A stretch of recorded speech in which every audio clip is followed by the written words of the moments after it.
एक बहुत ही भोला-भाला सा आलसी लड़का था। वह कोई काम नहीं करना चाहता था, बस खाना खाता, घूमता और सोते रहता था। एक दिन उसे किसी ने बताया कि एक आश्रम है जहाँ पर कुछ नहीं करना पड़ता है और हर दिन 2 समय का खाना नाश्ता मिलता है। तुम वहाँ जा कर के रहो। उस आलसी लड़के ने सोचा कि ये तो बहुत ही बढ़िया है और वह उस आश्रम में जाकर रहने को सोचा। और फिर वह भोला-भाला आलसी लड़का अपना सारा सांसारिक जीवन छोड़कर उस आश्रम में जाकर रहने लगा। आश्रम में गुरुजी रहते थे।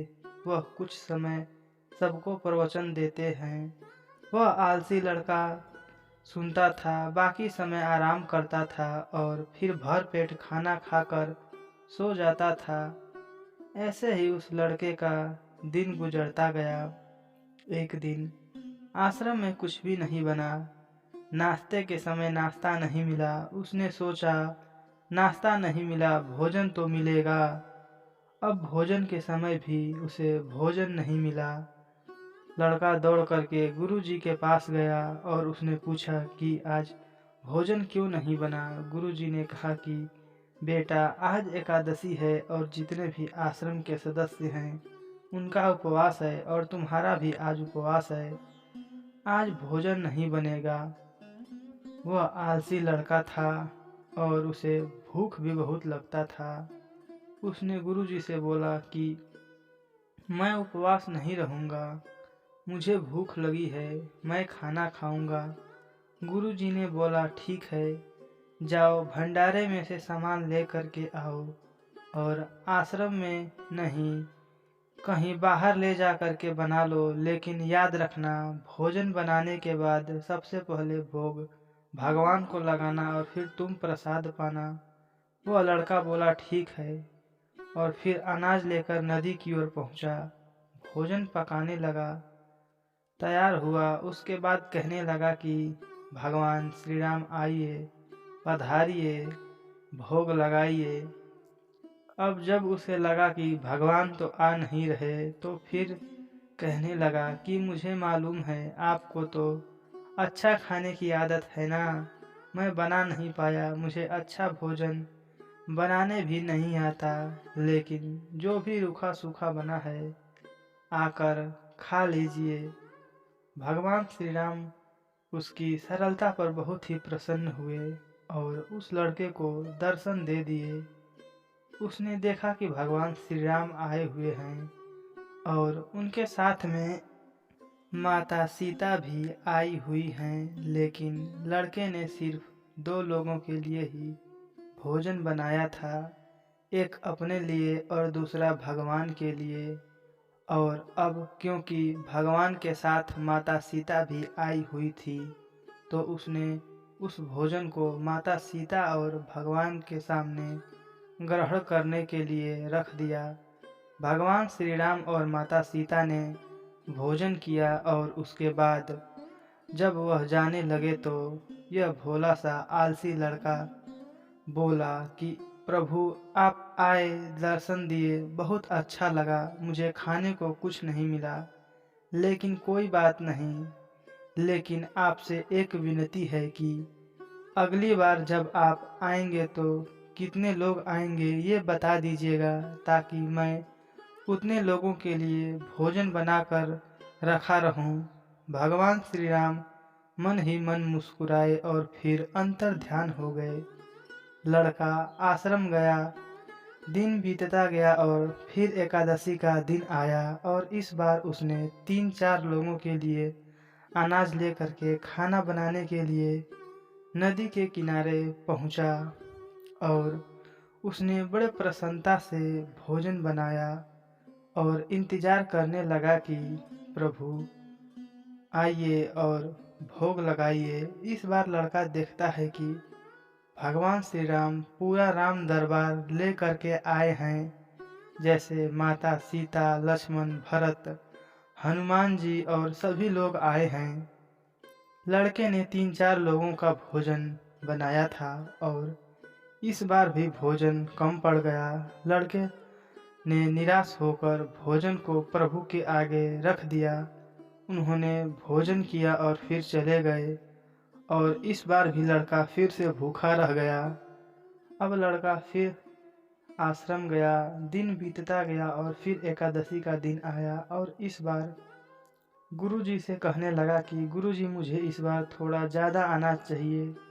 गुरुजी सोचने लगे कि यह इतना सारा अनाज का करता क्या है, कहीं इसे बेचता तो नहीं।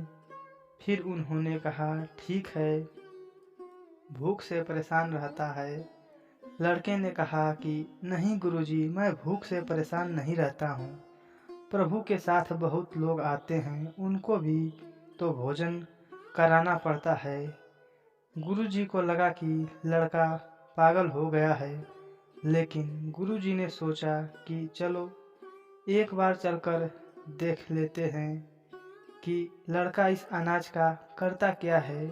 वह भोला सा लड़का अनाज लेकर के नदी के किनारे पहुंचा और इस बार भोजन बनाया नहीं। उसने सोचा कि हर बार ज़्यादा लोग ले करके आते हैं, इस बार जितने भी आएंगे खुद बना करके भोग लगा लेंगे और फिर प्रेम से प्रभु को बुलाने लगा। गुरुजी ये सब छुप कर देख रहे थे कि ये भोजन तो बनाया नहीं और प्रभु को बुला रहा है, लेकिन लड़के ने देखा कि इस बार प्रभु के साथ बहुत से लोग आए हुए हैं, तो उसने प्रभु के सामने हाथ जोड़ करके कहा कि प्रभु माफ़ करना, आप बहुत सारे लोग आते हैं तो मुझे संख्या पता नहीं होती है और मेरी हिम्मत भी नहीं होती है कि इतने सारे लोगों के लिए भोजन बनाऊं। आप स्वयं आइए, बनाइए, खाइए और भोग लगाइए। प्रभु मुस्कुराते हैं और अपने साथ आए हुए सभी लोगों के साथ मिल कर के भोजन बनाते हैं।